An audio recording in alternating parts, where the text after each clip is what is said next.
আসসালামু আলাইকুম। শাপলা রান্নাঘরে সবাইকে স্বাগতম। আমি বাবার বাড়ি কাছ থেকে বড়ই পেড়ে কাঁচা বড়ই মাটির চুলায় আচার তৈরি করব।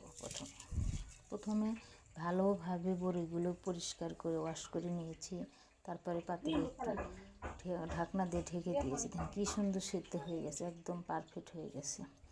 আমার এই বড়ি সেদ্ধ হয়ে গেলে আমি একটু সরিষার তেল দিয়েছিলাম, তখন কারেন্ট ছিল না, দেখাইতে পারি না।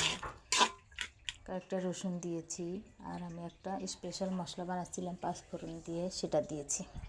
তারপর এক টেবিল চামচ হলুদ গুঁড়ো, 1 টেবিল চামচ লাল মরিচের গুঁড়ো, স্বাদ মতো লবণ আর চিনি, অনেকখানি চিনি দিয়েছি। দিয়ে ভালোভাবে মিশিয়ে আমি আচারটা এখন তৈরি করবো। ভালোভাবে যে পর্যন্ত পানিটা শুকিয়ে না যায় সে পর্যন্ত নাড়াচাড়া করবো। এইভাবে নাড়াচাড়া করেছি 10 মিনিট পর আবার চলে আসলাম। দেখেন আমি আবারও নাড়াচাড়া করতেছি, পানি শুকায়নি।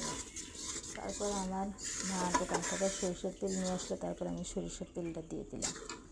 দিয়ে দেখেন এত সুন্দর লোভনীয় হয়েছে, দেখে দিলে জল চলে আসলো। আমার ভাজতে আর আমি তো প্রথমে আচার বানিয়ে আগে 1 প্লেট খেয়েছি, 1 চামচ 1 পিস করে খেয়ে নিয়েছি। আমার ভাজতেগুলো সেই সুন্দর হয়েছে। তারপর আমি আবার একটু ভাজা জিরার গুঁড়ো দিয়ে দিলাম শেষ নামানোর আগে। একদম আঠালো হয়েছে। একটু ভিনেগার দিয়েছি। এত লোভনীয় হয়েছে আচারটা, এত স্বাদ। বড়ির যে এত সুন্দর আচার তৈরি করা যায় আগে কখনো জানতাম না। সেই সুন্দর হয়েছে, সেই পারফেক্ট। আসসালামু আলাইকুম।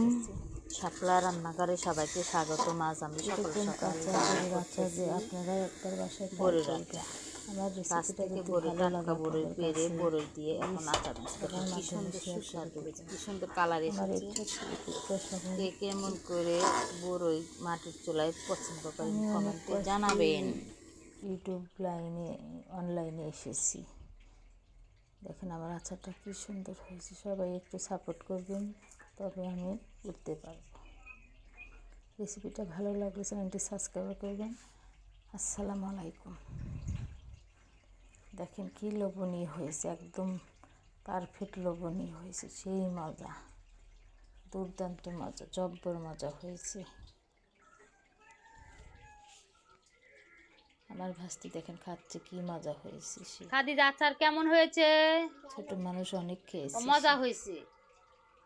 এক সাইড থেকে নিয়ে সুন্দর করে নিয়ে খাওয়া লাগবে, আচারটা নষ্ট করে।